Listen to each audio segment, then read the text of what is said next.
Welcome, everybody. I'm so glad you are here. I'm Heather Nelson from 𝐲𝐻ℎ. My business works on corporate partnerships. We work directly with nonprofits on ensuring corporate partnership success. And I am so happy you're here. Please jump in the comments and tell me how you're feeling about corporate partnerships in your world right now. Are you feeling really optimistic about the year ahead? Are you thinking it's going to be time for some new creativity in your partnerships? I'd love to hear what you're feeling about corporate partnerships right now before we get started. And we do have the opportunity for questions here today. So please do, if you have any questions for Devon, please put them in the chat. We will do our best to answer them during our live time here, but if we don't get to them, my commitment is I will make sure that we get the answers. If we don't know them to answer right after the session or during the session, we will get back to you with the questions with our answers in the next day or so. So please do put your questions in. Thanks so much for joining. Love having some optimistic feelings about partnership, but I also understand we don't know all what's happening in our global world right now. And I think that could influence our partnerships. Okay, so the topic today, leveraging data for corporate partnership success. I am thrilled to welcome Devon to our chat today. This chat is based on Bridging Perspectives, a report that came out that talked to charities about what they feel about corporate partnerships. So I'd like to introduce everybody to Devon. Devon, welcome. Maybe you can share a little bit about yourself. Yeah, sure. So hi, everyone. And first off, thank you so much to Heather for the invitation to be here today and for all of you for joining us. So as mentioned, my name is Devon Ayer. My pronouns are she, her. I'm based in Kitchener, Ontario, within the territory of the Chinatown, Anishinaabe, and Haudenosaunee peoples. I've been fortunate to be at 𝐲𝐻ℎ Canada for over 15 years now, where I currently serve as the Vice President of Program Strategy and Business Development. In my role, I get to work with just a fantastic team as well as a network of collaborators to help create a better operating environment for nonprofits in Canada and to develop resources that help nonprofits have stronger operations. Some of those resources you might be familiar with. It includes our Grant Connect fundraising platform, our HR intervals, talent management resources, our accreditation and standards program, as well as our PRISM network for Canadian companies that want to build stronger partnerships with the nonprofit sector. And part of what I also get to do in my role is bring people together on common issues so we can share expertise and learn together. One thing right now, for example, that I know might be top of mind for everybody in this call today, whether you want it to be or not, is what's happening south of the border. So I do want to give a mention of an event 𝐲𝐻ℎ Canada will be hosting, which is a great example of some of the work that we do. On February 13th, we'll be talking about Trump, tariffs, and what his presidency is going to mean for our communities and the social goods sector in Canada. And we'd invite you to join us for that. We're going to be hosting the chief economist of the Canadian Chamber of Commerce in a fireside chat. And that conversation is going to be inviting both folks from the corporate sector that work in social impact and folks from the nonprofit sector. So back to you, Heather. That's a little bit about me and 𝐲𝐻ℎ and the work that I do. Yeah, well, thanks for sharing all that. And for those of you who don't know about all the services that 𝐲𝐻ℎ Canada has, I definitely encourage you to check out those resources. I had the pleasure of sitting on a steering committee, helping out with PRISM, and got to know so much about what 𝐲𝐻ℎ Canada is doing through that work. And it was really, eye-opening to see. I knew a bunch, and then holy cow, there are so many more resources that are available for charities that I was unaware of. You just mentioned the HR essentials. I didn't know that before, so I definitely encourage people to check that out. One of the things that is super valuable to me in my work that you do is produce reports that help us understand the sector better, both from the corporate perspective and from the charity sector, charities perspective. And we want to hone in on one of those reports today. So tell me a little bit about a little bit of an overview of the Bridging Perspectives report and what brought 𝐲𝐻ℎ Canada to do this bit of research. Yeah, sure. So to give some context to the report, I'll start off by giving just a brief overview of the prison network that you just alluded to, and that, Heather, you were an important part of helping really create. And so we launched this network in the fall, and this is an initiative that really builds off the Caring Company certification, which has existed in a number of different forms, actually since 1988. So quite a legacy there. Now, if you're familiar with Imagine Canada, you may know we use kind of triangles everywhere in our brand. It's kind of like how Disney uses the Mickey Mouse face kind of everywhere. We just love our use of the triangle. But you might not know what the folklore is behind the use of that triangle or what it originally meant. And for us, the triangle speaks to the 3 sectors in Canada, and to our vision statement at Imagine Canada, which is that we envision a Canada where charities and nonprofits are working hand in hand with business and governments to build more vibrant, prosperous communities. So the triangle represents the sectors, and that delta or prism in the middle represents change. And so what we're trying to do through the Prism network is really strengthen business and nonprofit partnerships, and to work with companies to help catalyze Canadian philanthropy and volunteerism, and also share best practices to ensure that resources from companies are flowing more equitably to nonprofit organizations and to communities as well.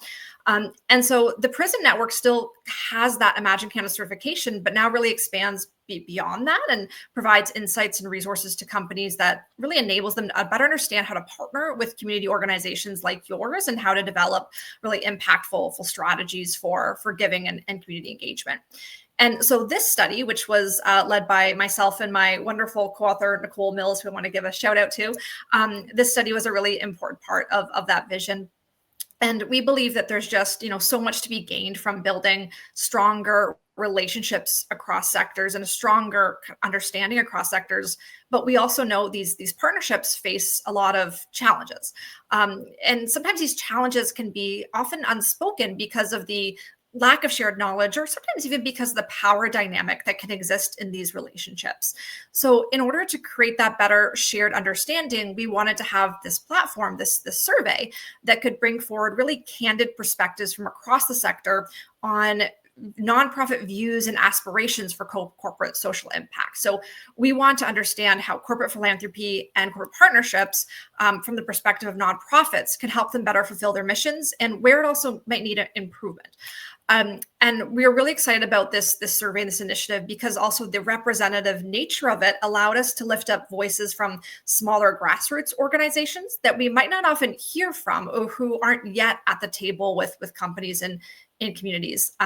We did end up with really tremendous participation from our nonprofit network in completing the survey, which for us showed a huge desire to share feedback and advance corporate partnerships. We had close to 1,000 nonprofits participate from varying sizes and across Canada, and we weighted the results to make sure the survey was representative of the sector. And I would add, although this LinkedIn Live is directed at fundraisers today, I would highlight the main audience for the report was absolutely companies. So I think there's something for everybody in really understanding kind of both sectors. And we have actually had a lot of interest from companies in the findings, which has been great to see. On the conception end of the study, it was wonderful actually to have support from the inception from folks like Blackbaud and RBC Foundations and others who really supported the idea of doing this, not knowing what the results were going to be. I think they were kind of gung-ho for us to find out. And now we've been hearing feedback from companies that they're using these findings in their meetings internally to talk about how they can adapt their practices, their programs, and processes to better serve their communities and their partners. I'm super thrilled to hear that, because I often think, honestly, it is a lack of understanding of what each other wants that can create friction in partnerships, and sometimes even like the assumption about what other people think. I'm often find myself talking to clients about, and their assumption of, that companies don't want to do what they would like it to look like. And I'm like, no, you know what? They maybe just don't realize how important, this element of the partnership is to you at the charity. Tell them, right? Make sure that you're really clear on how important, having untied funding is, or how important, like, for your program growth is to know that you can plan for the future because it's multi-year funding and those kinds of things. I know that those are a couple of the data points that came out, but I'd like to hear from you, Devon. What were the, data points or the findings that came out of the survey that you found were, are the most valuable, are the things that the companies are most interested in and you think are, really especially important for the building of stronger partnerships? Yeah, so there's a lot of great kind of tidbits in here, but I think the big standout finding for me was around relationships. Well, I think there are two. I'm going to focus first on relationships, though. Okay. So I think in particular, it was the data around the importance of trust and respect between individuals in a partnership. So, I think we talk a lot in the sector about the need for long-term and unrestricted funding in partnerships. And I think we're definitely going to dive into that as well later in our discussion, Heather. But when we ask nonprofits who have successful corporate partnerships, what do they value most in those partnerships? What was really fascinating is the top answer was trust and respect between individuals. And that was regardless of size of organization or subsector. The size of the donations being received and whether it was unrestricted was high up, but the most important by far was that trusted relationship between individuals and followed closely by the long-term nature of the relationship. So again, that importance of relationship was really what stood out to me as foundational. Yes, the money is crucial to move forward on our missions, but underlying it all has to be that connections that we have. And I think in terms of the implications for fundraisers, I'd say, the more that we can be investing time to get to know that the people often behind the companies and these partnerships, and then for them to get to know you as well, that's where really success lies, really long-term and over time, not just in the next 6 months of the organization for securing the next kind of partnership, but beyond in the long term. And I think one other kind of takeaway too for those fundraiser kind of managers and team leaders out there for me is, the fact that this research also reinforces how much fundraising performance goals and metrics also really needs to focus on relationship development to make sure that there's really long-term success. So making sure that you're giving your teams really guidance and permission to spend that time that's needed that it often takes to build relationships and develop relationships and be having those coffee meetings that don't often have an action item right at the end of them, right? So I think that's really, really key. The other thing, and it kind of goes to one of the things that you mentioned as well, Heather, that I'd highlight for those listening in today, is there's one trend where we're seeing with companies and their community engagement teams, which is really positive related to this relationship building across sectors. And, I think in the past, I often used to see that there were professionals and companies that were working on community engagement who were previously working in marketing or HR and might not have had a background in social impact. I think we're seeing some shifts now within companies where more and more often folks are coming over from the nonprofit sector to work in those positions and manage those portfolios within companies, or there's much more training and education being given within companies so that folks that are managing these portfolios can really understand community needs and social impact challenges as well and have that background. And I think that's, again, really positive because what you're seeing with those individuals in those roles is just a really heightened kind of empathy for those causes, a passion for those causes, but also, an ability to understand where you're coming from a nonprofit organization. Sure.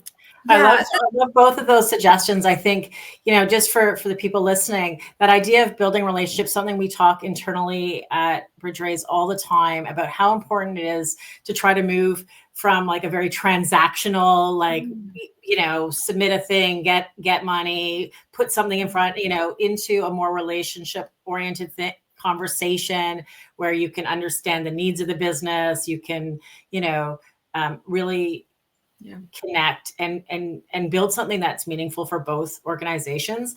I also am not surprised to hear how important it is on the nonprofit side for that relationship piece to be so high up, because I think, we also talk about, I think, breaking down this sort of power differential that can exist. And I think if you speak with each other with respect and transparency and authenticity, we can really work towards a place where there is this respect and trust between both organizations. And if you enter into it with that kind of desire, it's much more likely to be reflected back, right? And I think, it's super important for us, if we're going to have value-based aligned relationships and partnerships, to be going into it with that sort of desire to have a trusted, respectful relationship. So I really like that a lot. And I'm glad to see that data showing up. And I'm glad to see that companies are a part of that, are hearing that,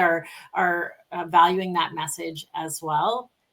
And it's interesting to talk about that shift in terms of who's in those roles, because I think on a very practical level, for those of you who are building proposals and things like that, that might mean that the person on the other side does have some deep knowledge about, the impact that you're making. And at the same time, I'm always careful about how complex our proposals are for companies, because sometimes that one person has deep knowledge and you want to have a deeper conversation with them, but company-wide, there may not be that depth of knowledge. So really understanding, like in your materials and when you're communicating, balancing out deeper knowledge for perhaps a social impact leader who's in the seat that you're talking to, but also what kind of communications need to be spread out more widely to their companies and things like that. So just a couple of tidbits for people to think about as they're, building off of what Devon learned from the study and is sharing with companies. Okay, let's shift gears a little bit to two of the big findings, which were like securing core funding and multi-year funding, which is a major aspiration. We know that at nonprofits, it's super important. Based on the data and your experience, so I know we're going a little bit on the report here, but what practical steps can nonprofits take to successfully secure these type of partnerships from what you're seeing? Yeah. Oh, and I feel like we could talk about this forever, Heather, this topic. And I was really glad this survey could reinforce how powerful and impactful unrestricted and multi-year funding is for the sector. I think, firstly, as one survey response said, it's just not worth it for a lot of nonprofits, particularly small ones, to be putting the effort to chase and report on $2,000, $3,000 here and there. But also, a lot of these issues we're looking to solve together are really large, and to truly innovate and invest in the future, we need reliable and flexible resources. So again, really glad this kind of came out as a theme within the study. So the three things I would highlight to listeners related to this topic is to first kind of think about your relationship to companies as an evolving thing over time. It's kind of like dating, right? On the first date, you wouldn't usually bring up kind of marriage or start pursuing that yet. There's kind of a pathway you kind of work towards in these things. So as an example, if you were to look at a funder, or look at Grant Connect, Imagine Canada resource, and see, a nonprofit like yours is receiving $150,000 a year from a company, you shouldn't really necessarily understand that's the starting point, right? That's what you kind of work towards over time. And likewise, if you're starting a relationship, getting a really fantastic $5,000 grant from the company, again, don't assume that's the end point of your relationship, but that's really the starting point to start to develop a relationship together and build off of. It was interesting when we launched the PRISM network in the fall. We had Shauna Peddle from Cooperators on a panel, and one thing she spoke about is, from the company side, how this kind of works for them. And I apologize, Shauna, if you're listening today, if I misquote you a little bit, but I think so. The way she expressed it was that, how they'll often work with particularly smaller organizations or ones they're not familiar with is they'll start off the relationship by funding a sort of a smaller amount, maybe 5,000, 10,000 or so, and see how the relationship goes, to really kind of unlock additional amounts and longer term amounts over time, when you get a sense of what's working well, where do we want to expand, where do we want to grow the project. And that's pretty standard from what I've seen in a lot of corporate relationships, and not just in Canada. I've talked to even international companies, and one that had this really interesting internal matrix about exactly what they want to see to then move a company up or move a partnership up every year in the partnership. So again, that's kind of common practice. So again, having that long-term lens to your relationships is really, really key.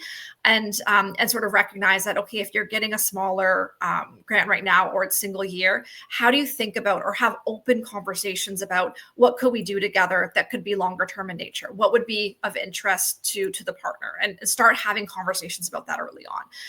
I think the second thing that nonprofits need to always be thinking about is investing in evaluation, the same way that you're investing as an organization. And talent management, digital infrastructure, financial oversight, all those hats we have to wear all the time as nonprofits.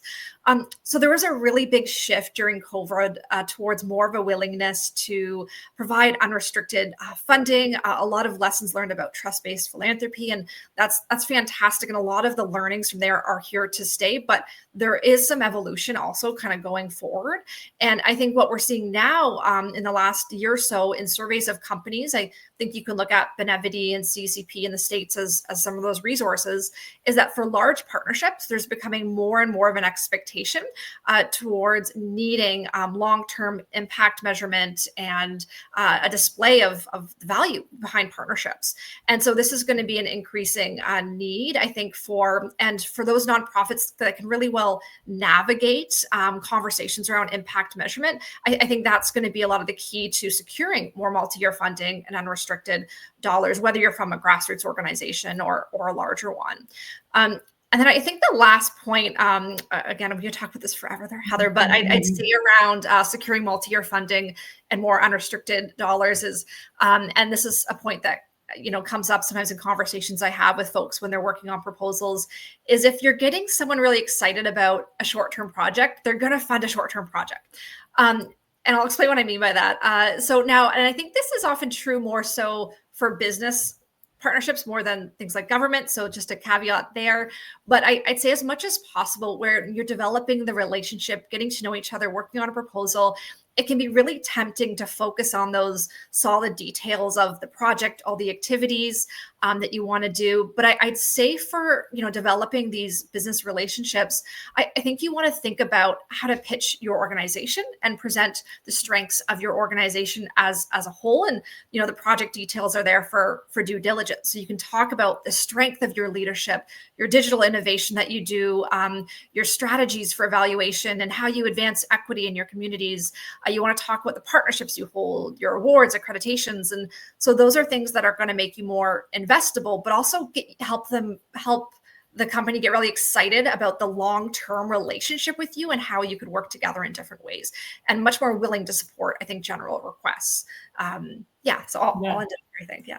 That's such good advice. We talk a lot on our side as well around how important it is when you're, starting the relationship is to establish like that trust and credibility. It's as important as the specifics of the project, right? Like who else is funding you? What experience do you have? And that really does connect to that impact thing too, where, being able to describe your impact at the mission level or at the big level is as important as like these little metrics within a specific program. And I think one of the shifts I want to zoom in on what you said.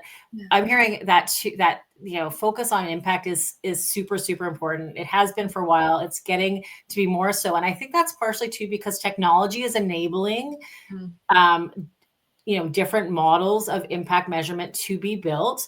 And what I would say the good news on this, where I'm sure everybody's thinking, oh no, we have to build all these different impact things for each individual corporate partnership. What I would like to propose, that one of the things that I heard too is that more companies are willing to, buy into the overall impact metrics of the organization. So you don't necessarily need to be thinking about different metrics for every single one of your corporate partners. If you've got a really strong model for how you're measuring your impact, they're willing to invest in that impact happening. Whereas I feel like, back a few years, it was very much each individual company had its own 2 or 3 metrics. And, so then you got into this business of trying to collect, tons and tons of data points for every different partnership that you had. And I feel like there is this shift to more towards, if you've got the strong impact model and can demonstrate your effectiveness, then all the companies can drive towards the same metric. Do you agree that seems to be a shift? Yeah, absolutely. I think we're seeing that as well too. And there's also much more desire for those long-term metrics as well too, Right. right? So again, it's less what are the short-term outputs, but what are you looking at as an organization for those longer-term outcomes you're trying to achieve? What is your theory of change? Because that again gets us excited as a company to where we can see alignment. Yeah. And so it does create a lot less work. And even as you know, in my the time when I do work on grant writing and grant reporting, I've also seen it personally when, you know, 1 year or years ago, it was, here's all the 20 KPIs we need you to submit. And now it's submit one and you get to pick what it is. It's like, yes, that's Yes.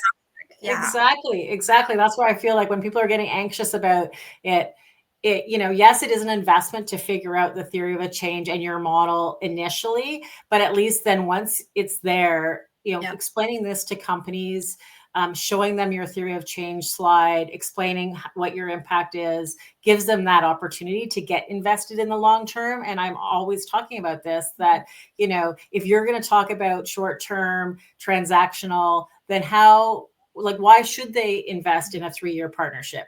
The only reason to invest in a 3-year partnership is if it really gets us somewhere different at the end of the 3 years, and you're painting that picture for them. Yeah. So I love that piece of advice. Okay. We're going to run out of time, so I want to shift gears to another important thing that comes up all the time. We're talking about relationships and how important those are, but we know on the charity side all the time, we start building the relationship and then the person moves roles. We see this all the time. They move between organizations, they move around in their organizations. This is a huge challenge once you've invested all this time. So I know you're seeing this too. What suggestions, strategies, any ideas you have on this front? Yeah. And I'd say too, there's a challenge on the nonprofit side too. I don't know the more recent stats, maybe Heather, you do, but fundraiser turnover is also a huge 100%. issue in organizations. So there's the challenge too of not only are you seeing your corporate contacts leave or be switched to a new department, but also if your fundraiser is building this great relationship equity, then they leave it. Do they take that with them? So yeah. And then the other kind of element I'd add to this too is with companies, often when they go through a strategy change whether it's 3, 5 years, is the question of, do you still fit within that? How do you weather that change? So I think one kind of way to avoid this is, you know, becoming like an octopus, having 8 arms out there with as many relationships as you can in the company, so that, you know, if you have a strong champion, that's great, but make sure there are others that really understand what your organization is doing with that company and is really excited about it. And likewise, again, have more than one individual within your organization that is stewarding that relationship as well. So the more kind of threads you can have across, I think just allows you to weather those changes better, as well as, of course, great things like relationship tracking mechanisms and technology to keep kind of things in place. So you have that kind of knowledge saved as well. But I think the other things too, and this goes back to, I think, what, you know, we were just talking about is also making sure that in the relationship, you know, they can see things going on besides your current project and grant as well. So if things change at the company, that maybe that individual had a really big interest in that one project, or but if they can really see how many things you're doing as an organization, and there's changes at the company, but they still love your organization, that project might not fit anymore, they can still think about, okay, how do we still work with you? How do we still work together between sort of the two of us? So again, if you're sort of setting an organizational foundation that's for them, that's beyond your project, that also kind of helps when there's transitions in the future. Yeah, I love that. I talk all the time about stickiness in the relationship. How can you have multiple touch points, multiple relationship points? I think it's super important, absolutely, on both sides. And so I do encourage everybody. It's interesting. One of the themes that comes up in quite a few of these questions is this, you know, some intentionality around your partnership, right?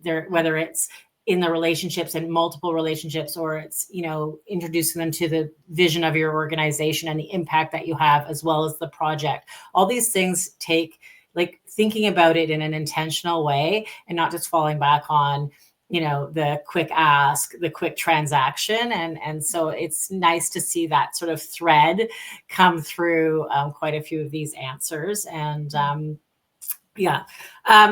We had way more answers. We are not going to have more time. So what I would encourage everyone to do is definitely look into this research and think about it from the perspective of, given this is now knowledge that is in the hands of companies, that, you know, your collective voices have been brought together to let companies know what you would like from the partnerships. This gives you a chance to reinforce this in how you reach out to them, what messages you share, because these expectations are, you know, in the world. And read the report and get to know it so that you can, you know, be a part of, you know, showing up in those ways. I appreciate you showing up for me today, Devon, and for sharing with my community and all the people on LinkedIn who are joining us today. Can we just circle back to where can people find you? Mention again about the webinar, which I think is super fascinating, and I imagine people are going to be really thinking about that over the next few weeks. Yeah, sure. So absolutely, you can find me on LinkedIn as I return to work full time this year after parental leave. One of my resolutions is to be more active on social media. So please help me try to keep that resolution.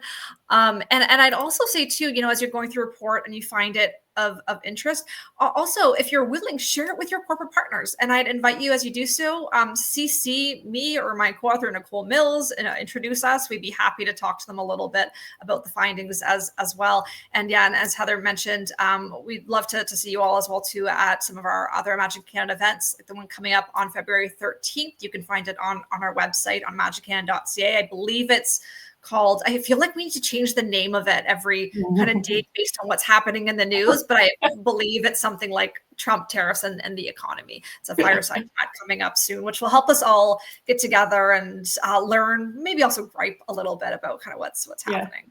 Think about what's next. So I think if there's one thing that I've learned in my career in the nonprofit sector and working with charities, you know, we're resilient, we're nimble, we're used to figuring things out. I know that's going to be a part of the next year for many of us. For any of you who are looking to figure out more about corporate partnerships, my DMs are open. Please do ask any questions that come up from this session or in general. If you have questions about, you know, barriers you're facing in your corporate partnerships or ways to maximize your corporate partnership success, I love talking about these things. This is what is fun for me. So don't hesitate to reach out and connect on that. Thank you so much, Devon. Thank you, everybody who joined in the chat. I appreciate you. Please do share your questions and I would be happy to answer them. And that's all for today. Thanks so much. Thanks, everyone.